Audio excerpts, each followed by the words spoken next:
আজ পর্যন্ত কোনোদিন মুসলমানদের উৎসব শবে বরাত একটা হিন্দু মসজিদে দেখার জন্য আসলো না। মুসলমানদের উৎসব শবে কদর একটা হিন্দু কোনোদিন চাওয়ার জন্য আসলো না। মুসলমানদের উৎসব রমজান মাসের রোজা একটা হিন্দু কোনোদিন তোমার সাথে সমাজ করার জন্য রাখলো না। একটা হিন্দু কোনোদিন তোমার ঈদের নামাজে আসলো না। একটা হিন্দু কোনোদিন তোমার সাথে জুমার নামাজে অংশগ্রহণ করলো না। তোমাকে দেখার জন্য পর্যন্ত আসলো না। তার কারণ হলো হিন্দুরা মনে করে এটা মুসলমানের উৎসব, আর তুমি মুসলমান হইয়া হিন্দুর দুর্গা পূজায় কিভাবে গেলা? তোমার কি হয়ে গেল? তোমার কি লজ্জা শরম তুমি ধুয়ে ফেলে দিয়েছো? তোমার কি কোনো লজ্জা শরম নাই? লজ্জা শরম নাই? আবার কি সুন্দর বলতেছ, ধর্ম যার যার উৎসব সবাই।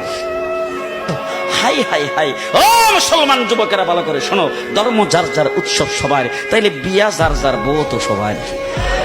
জি, বিয়ে যার যার বউ সবার, পুষ্কুনি যার যার মাস সবার, গাছ যার যার ফল সবার, ক্ষেত যার যার ফসল সবার, দোকান যার যার মাল সবার। এখন ঘুমাইছে কি কথা বলেন না কেন? তাহলে আমার দোকানের মাল যদি আমার হয়, আমার ক্ষেতের ফসল যদি আমার হয়, আমার গাছের ফল যদি আমার হয়, আমার গাছের নারিকেল যদি আমার হয়, আমি বিয়ে করলে বউ যদি আমার হয়, মুসলমান আমার পুষ্কুনির মাছ যদি আমার হয়, তাইলে ধর্ম যার উৎসব তার।